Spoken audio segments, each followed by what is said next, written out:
Welcome back. आगाज में आपको बताएं कि भारत ऑस्ट्रेलिया को शिकस्त देकर चैंपियंस ट्रॉफी के फाइनल में पहुंच गया है। मेगा इवेंट का हतमी मार्का कज़ाफी स्टेडियम लाहौर के बजाय दुबई में खेला जाएगा। इतवार को भारत जनूबी अफ्रीका या न्यूजीलैंड से टकराएगा। सेमीफाइनल में भारत ने 265 रन का हदफ 6 विकेट पर 11 गेंद पहले हासिल किया। ऑस्ट्रेलिया के फील्डर्स ने 3 अहम कैच ड्रॉप किए। विराट कोहली 84 रन के साथ मैच के बेहतरीन खिलाड़ी करार पाए। शरियास ने 45 और राहुल ने नाकाबिल शिकस्त 42 रन बनाए। कैंगरूज पहले खेलकर आखिरी ओवर में 264 रन बनाकर आउट हुए थे। स्टीव स्मिथ के 73 और एलेक्स कैरी के 61 रन किसी काम ना आ सके। शाहिद हाशमी नुमाइंदा खसूसी बराए खेल हमारे साथ मौजूद हैं। शाहिद साहब बताइएगा, फाइनली इंडिया जो है वो फिनाले में पहुंच चुका है और आज के मैच को किस तरह से देखते हैं और क्या एक्सपेक्टेशंस हैं कि फाइनल में जनूबी अफ्रीका या न्यूजीलैंड में से कौन आगे भारत के साथ खेलेगा? देखिए, ये कहना तो मुश्किल है कि कौन सामने आएगा। बज़ाहिर जनूबी अफ्रीका की टीम बहुत मजबूत नजर आ रही है, लेकिन न्यूजीलैंड की टीम भी अच्छी है और एक तरह से पाकिस्तान के लिए दुखी अंजाम हुआ है चैंपियंस ट्रॉफी का। ना तो पाकिस्तान की टीम फाइनल में है, ना फाइनल पाकिस्तान में है। एक चैंपियंस ट्रॉफी पाकिस्तान को मिली थी, ग्लोबल इवेंट 29 साल बाद मिला था, तो कम से कम फाइनल पाकिस्तान में होता या फाइनल में पाकिस्तान की टीम होती। दुख भरा अंजाम जरूर है, लेकिन इंडिया की टीम बहुत अच्छी है, उसने बहुत बेहतर खेल का मुजाहरा किया और आज जिस तरह ऑस्ट्रेलिया को हराया है, बजाय यही लग रहा था कि ऑस्ट्रेलिया की बॉलिंग बहुत वीक है, लेकिन ऑस्ट्रेलिया ने अपने वीक पॉइंट पे कंप्रोमाइज किया। उनका वीक पॉइंट बॉलिंग था, उन्होंने सेकंड बॉलिंग करके गलती की और सिर्फ 264 रन बनाए थे, जो इंडिया के लिए इतना मुश्किल साबित नहीं हुआ। और वो जो टारगेट किलर है विराट कोहली, जिस तरह वो टारगेट को किल करते हैं, 84 रन बड़ी जबरदस्त इनिंग्स खेली। सिर्फ 5 चौके मारे, लेकिन सुकून से उन्होंने बैटिंग की और 40 रन रह गए थे जब वो आउट होके गए और फिर केएल राहुल और हार्दिक पांड्या ने स्कोर पूरा कर दिया। तो इंडिया की टीम मुस्तहिक है फाइनल खेलने की। अच्छा शाहिद साहब, क्या आपको नहीं लगता कि विराट ने जितना अच्छा परफॉर्म किया, बाबर और रिजवान को भी विराट कोहली से सीखने की जरूरत है? बहुत ज्यादा सीखने की जरूरत है। और जो लोग कंपेयर करते रहे हैं कि बाबर आजम विराट कोहली की तरह, बहुत डिफरेंस है, बहुत गल्फ है दोनों के बीच में। जिस तरह अवेयरनेस है, जिस तरह विराट कोहली इनिंग्स को लेके चलते हैं, जिस तरह उनका पैशन है, वो बाबर आजम में नजर नहीं आता। बाबर आजम टैलेंटेड बहुत है, लेकिन वो उस ऊंचाई को नहीं पहुंच सकते कोहली की, जब तक उनमें गेम अवेयरनेस, जब तक उनमें टीम को जितवाने की सलाहियत ना आए, जब तक वो कम्युनिकेट ना करें। वो किसी से कम्युनिकेट करते हुए नजर नहीं आते। विराट कोहली को आप देखें कि वो अपने मीडिया से भी कम्युनिकेट करते हैं, अपने प्लेयर से भी कम्युनिकेट करते हैं। बाबर आजम एक अलग सा लोनर सा प्लेयर नजर आता है जिसको। अच्छा शाहिद साहब, कहीं ना कहीं इसकी एक वजह ये भी हो सकती है कि बाकी जो जिस तरह विराट कोहली की अगर बात करें तो वो टीम के लिए खेलता नजर आता है, लेकिन जो हमारे प्लेयर्स हैं वो कमोबेश हमें अपने लिए ही खेलते हुए नजर आ रहे होते हैं। अब तो ज्यादातर यही लगता है, जिस तरह आप दूसरी टीमों को देखते हैं, जिस तरह विराट कोहली ने पाकिस्तान के खिलाफ जबरदस्त सेंचुरी बनाई, एक मुश्किल टारगेट, मुश्किल पिच पे उन्होंने सेंचुरी की, वो वाकई लगता है कि इन प्लेयरों में जितनी टीम को जितवाने की सलाहियत मौजूद है, वो पाकिस्तानी प्लेयरों में नहीं है। ऐसा नहीं है कि पाकिस्तानी प्लेयर भी टीम को जितवाने के लिए नहीं खेलते, बिल्कुल खेलते हैं, उनमें भी पैशन है, लेकिन वो जो सलाहियतों का उरूज है वो अभी पाकिस्तानी प्लेयरों ने हासिल नहीं किया। वो जो टीम को जितवाने की सलाहियत है वो कम नजर आती है, अपने लिए खेलने की सलाहियत ज्यादा नजर आती है। ठीक है, बहुत शुक्रिया। शाहिद हाशमी नुमाइंदा खसूसी स्पोर्ट्स हमारे साथ मौजूद। चैंपियंस ट्रॉफी में बदतरीन नाकामी, रिजवान को T20 की कप्तानी से हटा दिया गया। बाबर आजम और नसीम शाह भी T20 टीम से ड्रॉप। न्यूजीलैंड से सीरीज के लिए स्क्वाड का ऐलान कर दिया गया। सलमान अली आगा कप्तान, शादाब खान नायब कप्तान बन गए। तारीख में पहली मर्तबा इदारे एक कश्ती में सवार हैं। वज़ीर आज़म शहबाज शरीफ का हुकूमत के 1 साल मुकम्मल होने पर खुसूसी इजलास से खिताब। कहा, कौन IMF को खत लिखकर कह रहा था कर्ज न दें। $5 मिलियन की शर्त पूरी करने दोस्त मुल्कों के पास जाना पड़ा। 1 साल हो गया। वफाकी काबीना के अरकान के खिलाफ अपोजिशन कोई झूठा स्कैंडल भी नहीं ला सकी। खवारिज और दहशतगर्दी के खात्मे तक मुआशी तरक्की मुमकिन नहीं। तारीख में पहली मर्तबा इदारे एक ही कश्ती के सवार। $5 मिलियन का जो गैप था वो हमने पूरा करना था। रातों रात तो ये मुमकिन नहीं था। एक ही तरीका था कि हम दोस्त ममालिक के पास जाके कहते कि मेहरबानी करें। मैं गया और chief of army staff general Asim Munir गए, तब जाकर ये गैप पूरा हुआ। वो कौन थे जो IMF को खतूत लिख रहे थे कि पाकिस्तान का प्रोग्राम अप्रूव मत करें? वो स्कैंडल तो दूर की बात, कोई झूठा स्कैंडल भी ऑपोजिशन सामने नहीं ला सकता। तरक्की और खुशहाली के सफर में तेजी आएगी, तभी उड़ान पाकिस्तान बनेगा। जब तक जो खवारिज हैं, दहशतगर्द जो हैं, उनका मुकम्मल तौर पर खात्मा नहीं कर दे। बानी पीटीआई को सहरी और इफ्तारी नहीं दी जा रही। सलमान अकरम राजा ने बैरिस्टर सैफ के बयान की तरदीद कर दी। पीटीआई के सेक्रेटरी जनरल ने बताया कि शेख वकास अकरम राजा से कहा है कि पूछें ये बयान क्यों दिया गया। सलमान अकरम राजा ने बताया बानी की सेहत और हंगामी तौर पर डॉक्टर आने की अफवाहें फैलाई गई, ऐसा भी कुछ नहीं। बानी को पार्टी क़यादत से कोई शिकायत नहीं। हमले वो करते हैं जो पार्टी छोड़ गए, जो भगोड़े हैं।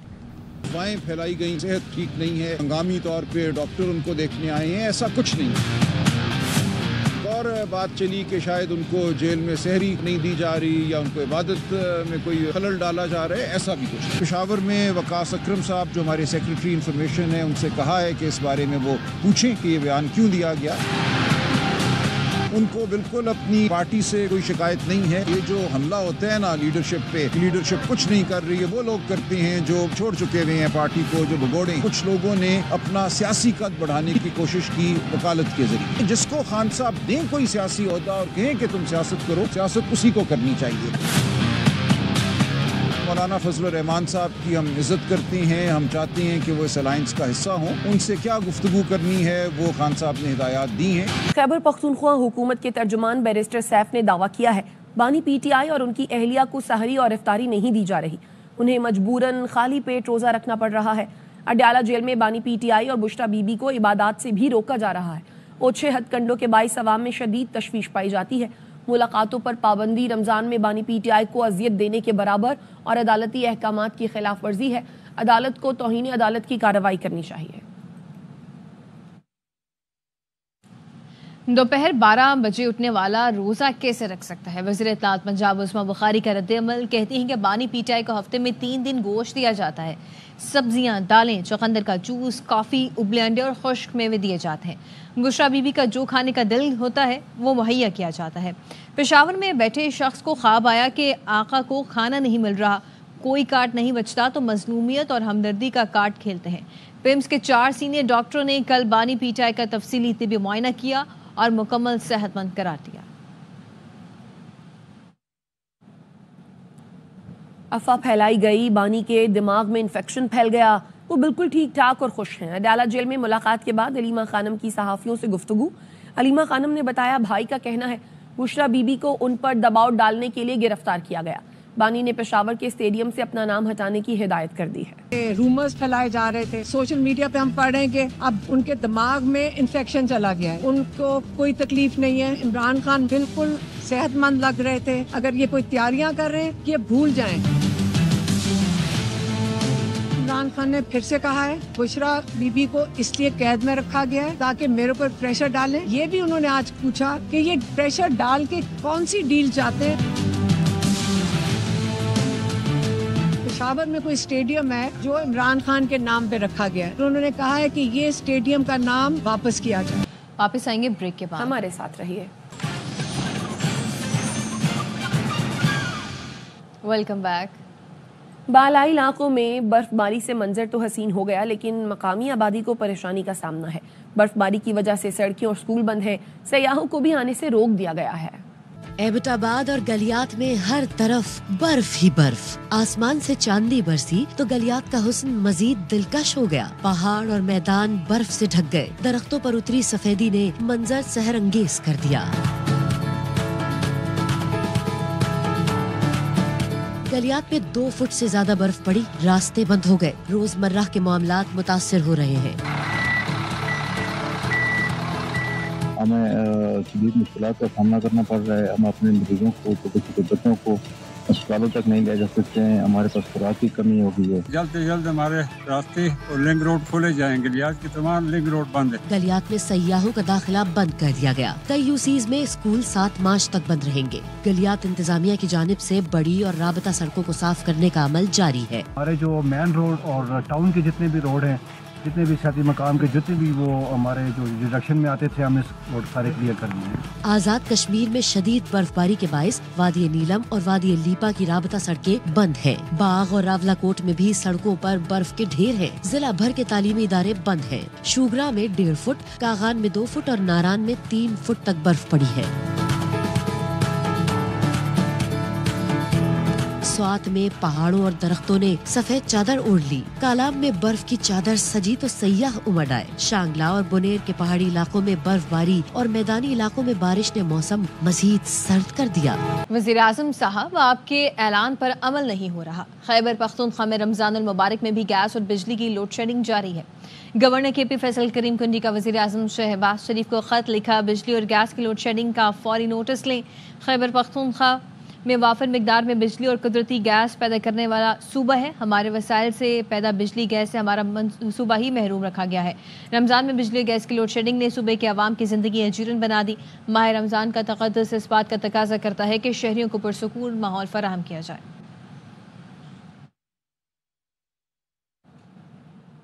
यकीन दहानी के बावजूद कराची में गैस लोड शेडिंग हो रही है। मेयर कराची मुर्तज़ा वहाब कहते हैं वज़ीर आज़म नोटिस न लें, वादे पूरे करें। समझ नहीं आता गर्मी आ गई लेकिन गैस सप्लाई बेहतर क्यों नहीं की जा रही। कराची वालों को सहरी और इफ्तार में मुश्किलों का सामना है। को यकीन दहानी कराई गई थी सहरी और इफ्तार के टाइम पर गैस की लोड शेडिंग नहीं होगी। इंतहाई दुख के साथ ये कहना पड़ता है कि तमाम दावों और कमिटमेंट्स के बावजूद कराची की आवाम को गैस की लोड शेडिंग का सामना है। गर्मियां आ चुकी हैं, ये समझ से बाहर है क्यों सप्लाई को बेहतर नहीं बनाया जा रहा। वज़ीर आज़म साहब सिर्फ नोटिस ना लें, वादे हैं जो कमिटमेंट्स की जाते हैं उन कमिटमेंट्स को पूरा किया जाए। बन्नू कैंट पर फितनल खवारिज का दहशतगर्दों का हमला नाकाम बना दिया गया है। इफ्तार के बाद दहशतगर्दों ने बन्नू कैंट में दाखिल होने की कोशिश की। सिक्योरिटी जराये का कहना है कि खारजियों के बन्नू कैंट में दाखिले की कोशिश को नाकाम बना दिया गया है। मजीद कहा कि फोर्सेस की बर्वक कार्रवाई से दहशतगर्द घबरा गए और बारूद से लदी गाड़ियां दीवार से टकरा दी। दहशतगर्दों ने बारूद से भरी गाड़ियां बन्नू कैंट की दीवार से टकराई। सिक्योरिटी जराए मुख्तलिफ एंट्री पॉइंट्स पर सिक्योरिटी अमले ने 6 खारजियों को जहन्नुम वासिल किया। सिक्योरिटी एहलकारों ने एंट्री पॉइंट्स पर दीगर दहशतगर्दों को घेरे में ले लिया। बारूद से भरी गाड़ियों के धमाके से करीबी मस्जिद घर को नुकसान भी पहुंचा और घर को नुकसान पहुंचने के साथ साथ छत भी मुनहदम होने से मासूम शहरियों के जख्मी होने और शहादतों की इतलात हैं। फोर्सेस का तमाम खारजियों के खात्मे के लिए क्लियरेंस ऑपरेशन जारी है।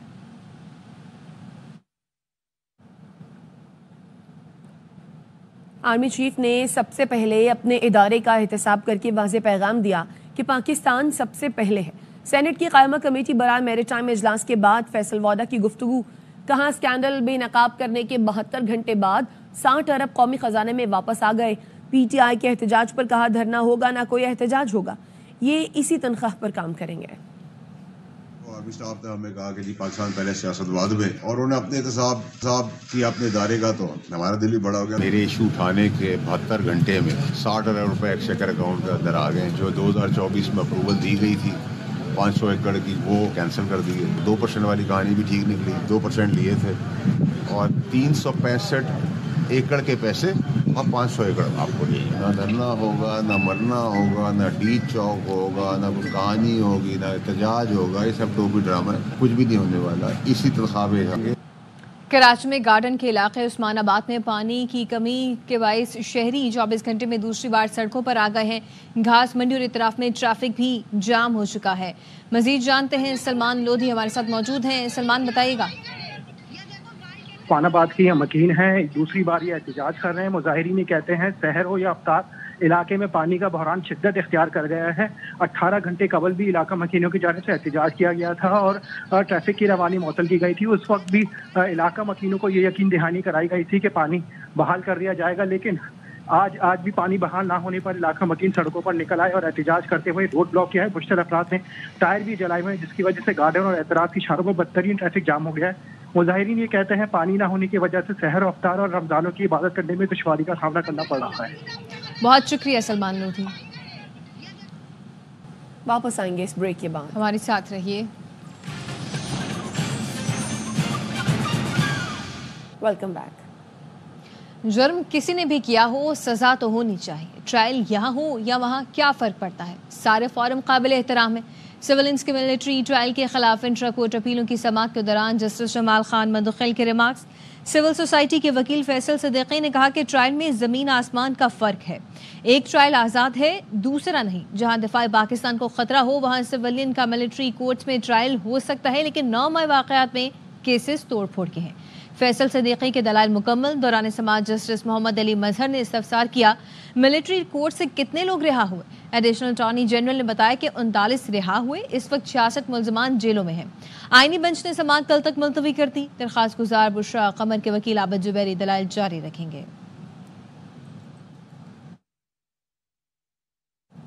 IMF से $7 अरब कर्ज प्रोग्राम के लिए मुज़ाकरात का बाकायदा आगाज हो गया।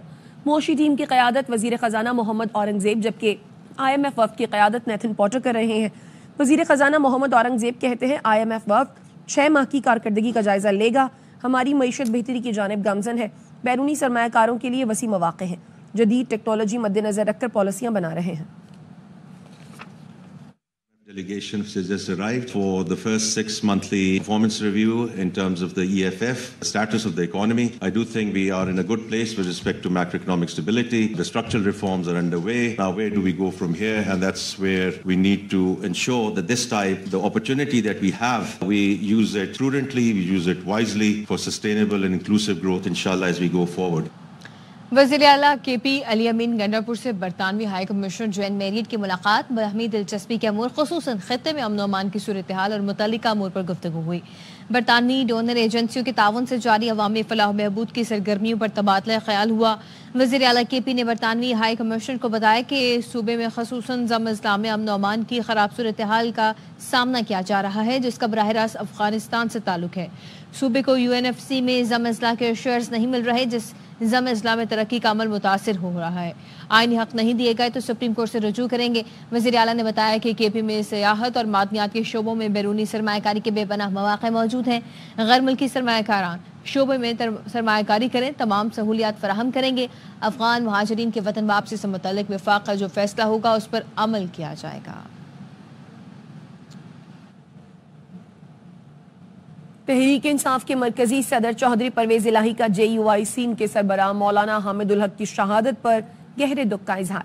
कहा, मौलाना हामिदुल हक जय्यद आलम दीन थे, उनकी शहादत इल्मी हलकों के लिए अजीम नुकसान है। उन्होंने कहा, दहशतगर्दों का कोई मजहब नहीं, ये मुल्क व कौम और इंसानियत के दुश्मन है। दहशतगर्दी और बेअमनी मुआशरे के लिए नासूर बन चुकी है। KP हुकूमत बुज़दिलाना हमले में मुलव्वस अनासिर को कानून के कटहरे में लाने के लिए तमाम वसाइल बरूए कार लाए। दहशतगर्दी के लिए खवातीन का इस्तेमाल घिनौनी हकीकत बेनकाब। बलूचिस्तान में दहशतगर्द गिरोह खवातीन को ढाल बनाने में मुलव्वस निकले। दहशतगर्द गिरोह खवातीन को वरगलाते और जाल में फंसाते हैं। बलूचिस्तान में दहशतगर्दों के हाथों खवातीन का इस्तेमाल, घिनौनी हकीकत बेनकाब हो गई। बलूचिस्तान में दहशतगर्द तंजीमें खवातीन को ढाल बनाकर मजमूम कार्रवाइयाँ कर रही हैं। जराये का कहना है, दहशतगर्द गिरोह खवातीन को खुद मुख्तारी के झूठे वादों से वरगलाते और जाल में फंसाते हैं। सोशल मीडिया दहशतगर्दों का खतरनाक हथियार बन चुका। कमजोर खवातीन को जाली अकाउंट से ब्लैकमेल किया जाता, धोखाधड़ी पर मबनी ताल्लुकात से इंतहा पसंदी की तरफ धकेला जाता। जैसी खवातीन खुदकश हमलों के लिए आलाकार बनी। तालीम याफ्ता खातून अदीला बलोच को कलदम BLA ने ब्लैकमेलिंग के जरिए जाल में फंसाया। रोशन मुस्तकबिल के ख्वाब दिखाकर दहशतगर्दी की तरफ राग़िब किया। कुछ अर्सा पहले गिरफ्तार अदीला बलोच ने होश रवा इंकशाफात किए। मुझे इस तरह बेकाया गया कि मुझे कुछ भी समझ में नहीं आ रहा। ये लोग अपने मकसद के लिए इस्तेमाल करते हैं। खुदकश बमबारी के लिए खवातीन के इस्तेमाल की वजह ये भी है कि वो सिक्योरिटी जांच पड़ताल से बच सकती हैं। इसीलिए कलदम बलूचिस्तान लिबरेशन आर्मी और दीगर गिरोह इख्तिसादी और समाजी तन्हाई का फायदा उठाकर खवातीन को भर्ती करते हैं। बलोच स्टूडेंट ऑर्गेनाइजेशन और बलोच यकजहती कमेटी जैसी तंजीमें सियासी प्लेटफॉर्म पर काम करती हैं। इन तंजीमों का हदफ मुश्किलात का शिकार खवातीन होती हैं। ईद से पहले ईद हो गई। कराची में यतीम बच्चों को फलाही तंजीम की जानिब से ईद खरीदारी कराई गई। फैजुल्ला खान की रिपोर्ट। ईद से पहले यतीम बच्चों की उस वक्त ईद हो गई जब अपनी मर्जी से खरीदारी की। शलवार कमीज लिए, पैंट शर्ट लिए, मैंने कपड़े लिया है और मैं नाखून पॉलिश लेना चाहती हूँ। बहुत मजा आ रहा है, बहुत सारी चीजें ली हैं मैंने यहाँ पे। पैंट शर्ट और कमीज शलवार, चप्पल और ब्रेसलेट। अल खिदमत के यतामा प्रोग्राम के तहत मुल्क भर में 30,000 से जायद यतीम बच्चों की मदद की जाती है। हर बच्चे को 6,000 रुपए से 6,500 रुपए तक दिए जाते हैं। बच्चे खुद अपने तौर पर जो है वो ईद की खरीदारी करते हैं। हर साल यतीम बच्चों को मुल्क भर में मर्जी से ईद की खरीदारी का मौका फराहम किया जाता है। कैमरामैन अमाद रियाज के साथ फैजुल्ला खान, ARY न्यूज़, कराची। कराची में रमजान क्रिकेट फेस्टिवल का आगाज हो गया है। नौजवान और वेटरन खिलाड़ी T20 क्रिकेट में जोरबाजू आजमा रहे हैं। रिपोर्ट कर रहे हैं अली हसन। माह रमजान और क्रिकेट का मैदान T20 फॉर्मेट के मुकाबलों का आगाज हो गया। आगा खान जिमखाना में रोजेदार खिलाड़ियों ने जोर बाजू दिखाना शुरू कर दिया। पावर हिटिंग के खूब जौहर दिखाए। बॉलर्स भी विकेट के हुसूल के लिए बेताब नजर आए। रमजान की क्रिकेट की एक अलग ही फीलिंग होती है और इसमें नेशनल इंटरनेशनल प्लेयर्स हमारे साथ खेलते हैं। हर उम्र का खिलाड़ी क्रिकेट को एंजॉय कर रहा था। वेटरन क्रिकेटर जवानों में रहकर खुद को भी जवान महसूस करने लगे। हिम्मत तो जवाब कई बार दे जाती है, लेकिन पता है टीम के लिए खेलना है तो खेलते रहता है। रमजान है लेकिन एनर्जी फुल है। रोजे में अच्छी लीग हो रही है, इसमें यंगस्टर्स और कुछ हम जैसे हैं। रमजान क्रिकेट फेस्टिवल एक ऐसा प्लेटफॉर्म भी साबित हुआ है जहां इंटरनेशनल खिलाड़ियों के हमरा लोकल खिलाड़ी भी अपने तजुर्बात शेयर करते रहे हैं। कैमरामैन मुस्तनसर हुसैन के साथ Ali Hasan, ARY news Karachi. News studio से फिल वक्त इतना ही। देखते रहिए ARY न्यूज।